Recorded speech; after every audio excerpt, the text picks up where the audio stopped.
Last night I was able to go see Moana 2 with a bunch of family and friends, so let's talk about it.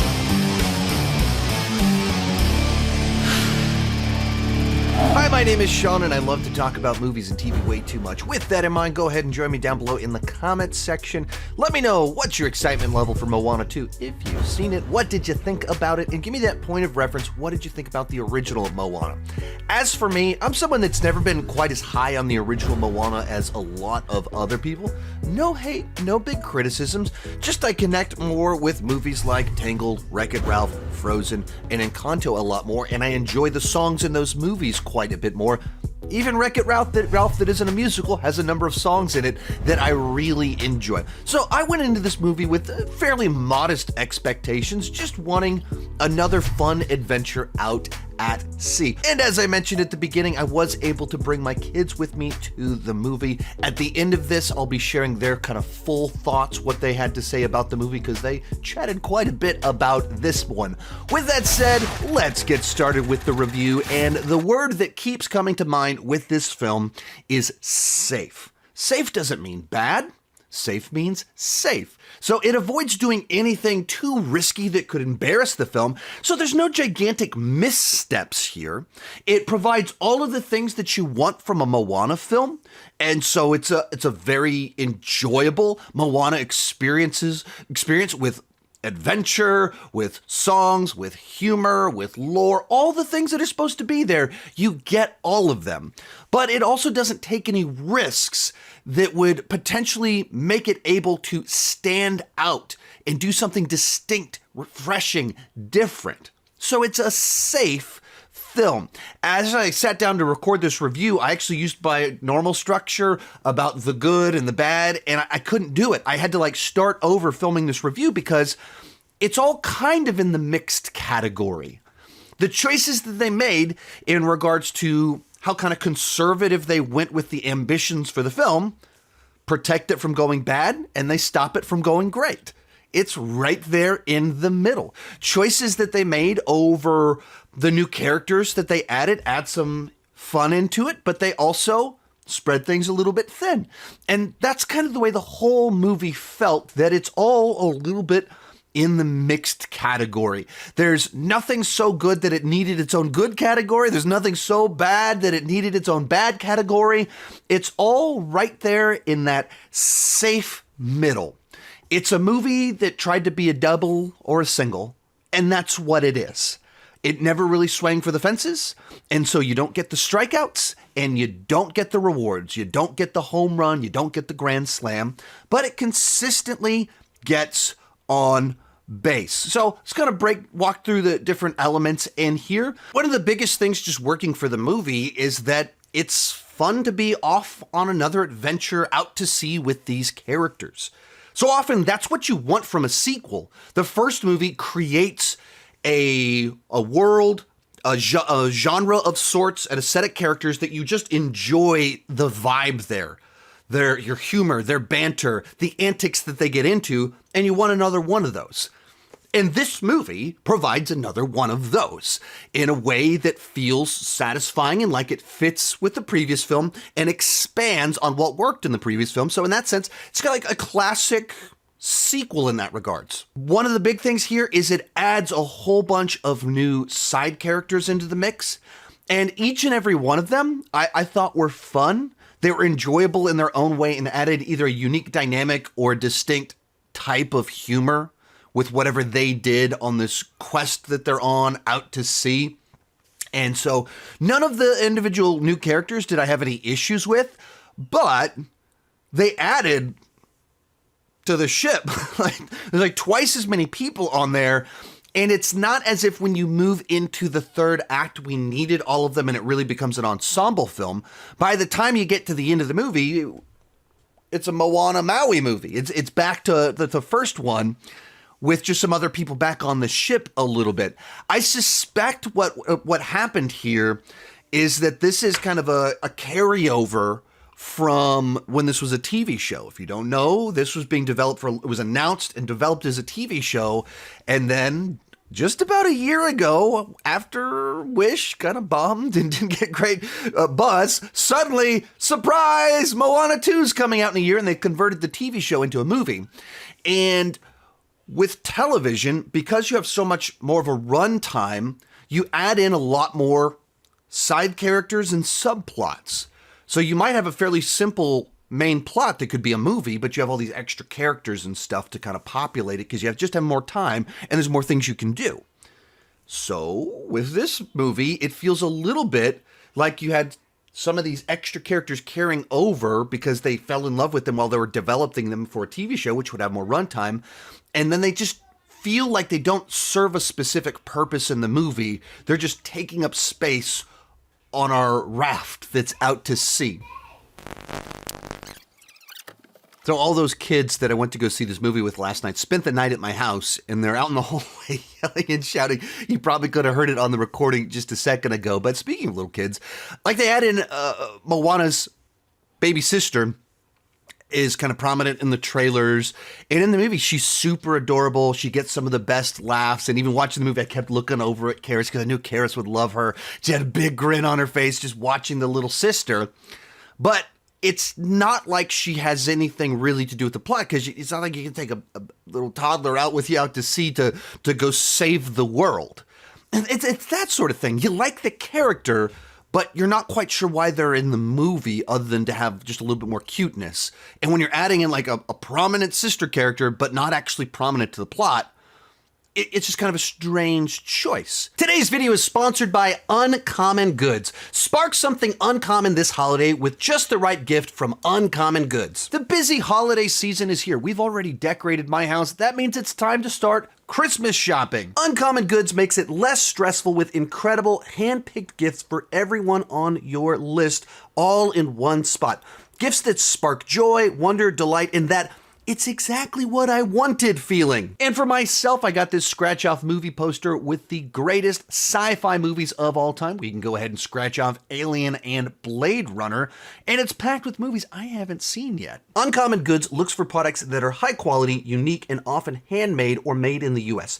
They have the most meaningful, out of the ordinary gifts. When you shop at Uncommon Goods, you're supporting artists and small and independent businesses, so they have actually unique stuff, not the same things you find everywhere else. And with every purchase at Uncommon Goods, they make a $1 donation to a nonprofit partner of your choice. They've already donated $3 million. To get 15% off your next gift, go to uncommongoods.com/Sean Chandler. That's uncommongoods.com/Sean Chandler for 15% off. Don't miss out on this limited time offer. Uncommon Goods, we're all out of the ordinary. On a plot level, it deals a good bit with finding others to work together and how we're stronger together than we are alone.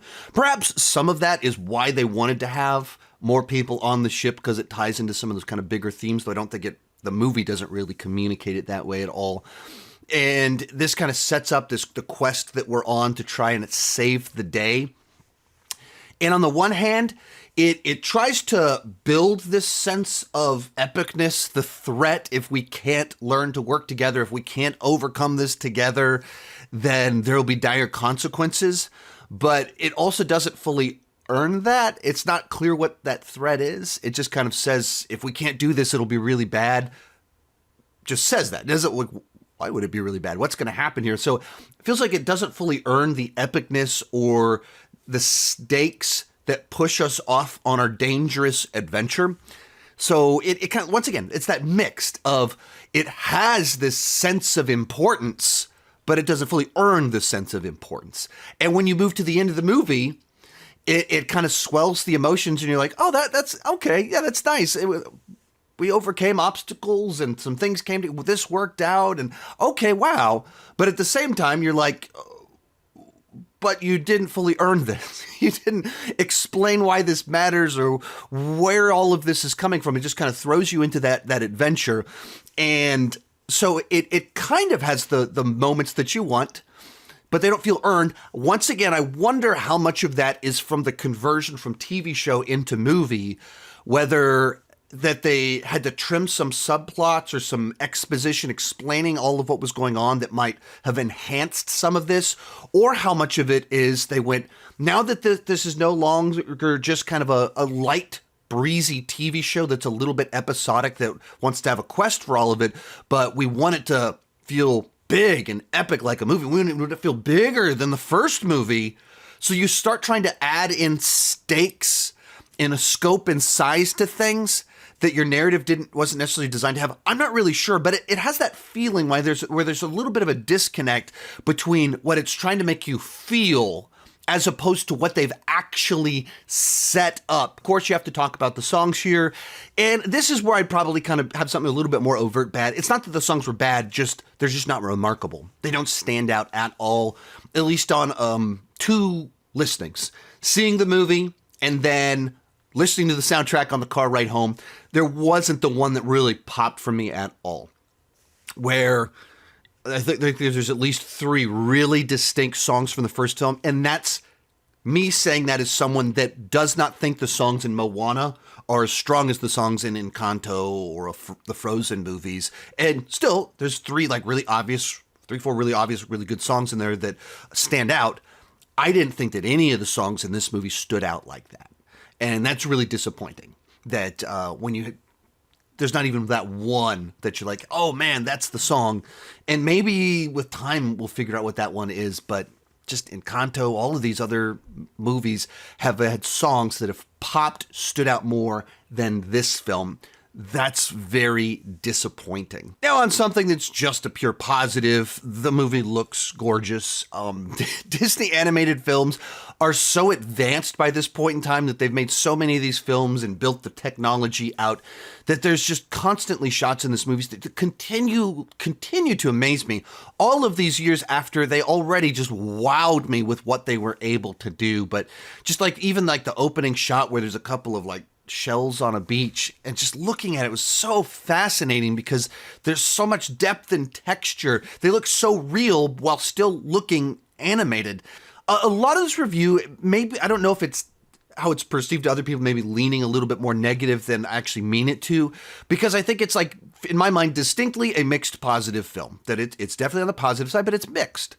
That you're talking about a studio that when they put out a good animated film, normally they put out the best animated film, or they're competing with their other studio, Pixar, to have the bet. They put out really good films. You think of Disney as kind of this premium animation studio, and this feels like a safe, conservative animated film. And it feels like what it is, that they had a couple of movies that performed very poorly at the box office, weren't well received by audiences or critics. And so they had something they'd been developing in the pipeline that was from a proven franchise. There was going to be a TV show, and they went, let's take the thing that people love and let's throw a bunch more money at it, more resources at it. Let's put that in the theater, make something safe. And so it's a movie that it is far better than Strange World or Wish. It doesn't have any of the odd things about those films that made them kind of big, gigantic misses. But it also doesn't have any of the magic that made something as recent as Encanto really pop and stand out.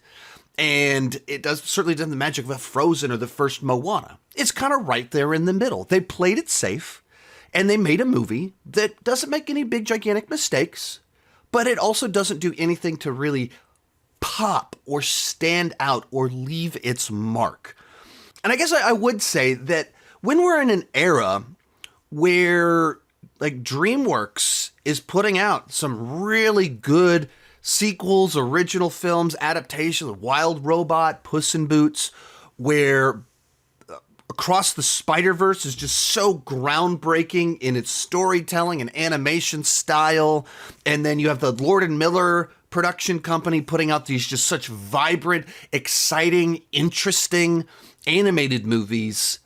I think it really does make it stand out when Disney, they're not cutting edge. In order to put out a good movie, they're playing it safe. They're just trying to not strike out. It's a solid single. It's a double, whatever, depends on how much mileage you get out of this world. But shouldn't Disney be trying to do more than just that? So I've got a few more things to say about the movie. My kids had some stuff to say about it, so let's dive into the other stuff. Big question everybody asks with franchise movies these days: is there a mid and or post-credit scene in Moana 2? The answer to that is yes. There is a mid-credit scene. It is definitely worth staying for, and it kind of works on a few different levels. There's a character in the movie that is pretty prominent for a section, and we don't find out about kind of what happens to this character towards the end. The post-credit scene follows up on this character. It also teases what potentially could be next. It doesn't overtly like make a cliffhanger, but if they make a Moana 3, which it seems like they're indicating they will, this scene teases where they're headed with that. And then it also has another callback to the first film while having some humor in it. So it like does all the different things that a post-credit scene can do in following up on a plot line, teasing what's next, having some humor and callbacks, all the different things that you kind of want. So it's one you definitely want to stick around for. And it's only a couple minutes into the credits, so you don't have to wait too long. Other thing to talk about here, what did my kids have to say about the film? They had quite a bit to say this time. Charis, what you think about Moana 2? I liked it, and I really liked it, the songs. Oh, the songs were really good? Yeah, I liked it when the bad guy, sort of like a bad guy, said, "Let's get lost." Oh, you like the villain song? Yeah. Oh, nice. It's actually sort of like a villain. Yeah, it's what they call those the villain song, though she's not fully a villain. So you excited to listen to the songs on the way home? Yeah. Yeah. Chloe, what you think about Moana 2? It was a good movie. It wasn't the best because there was a lot of parts in there that was kind of like hinting towards something, but it never happened, which was a bit of a letdown to me. And also they kept on skipping over parts. Like it would be like, oh, how does she know that? Or, oh, I thought that guy was bad. And it was just a bunch of weird surprises no one was expecting. And I didn't really like how they did it. Like the storyline is good, but how they like decided to do it was I don't know. So if you're planning on taking your little ones, that is a good idea. It would be fun for them.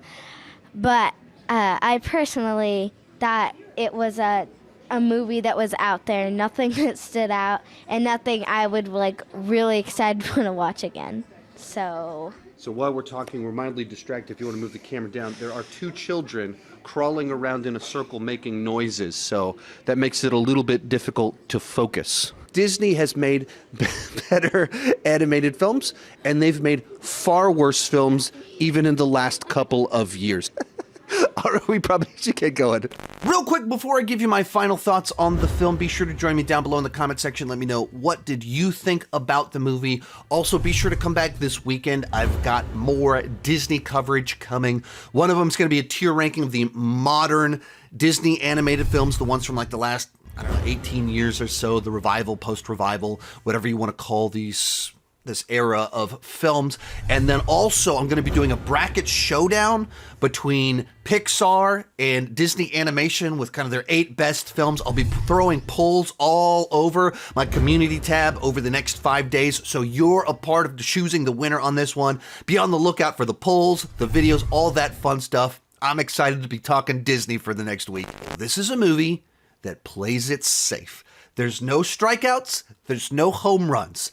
They have made far worse films recently, such as Wish and Strange World, and they've made far better films recently, such as Encanto. Overall, it's a B- on the entertainment scale, a 6.5 out of 10, and you should see it. Now, if you've got a family with kids that love these movies, absolutely go for Thanksgiving, but it's also a film that if you're a little bit more on the fence, don't have a family, something like that, you could also just wait to stream this movie. Be sure to come back over the next few days for more Disney content. Thank you so much for watching, and keep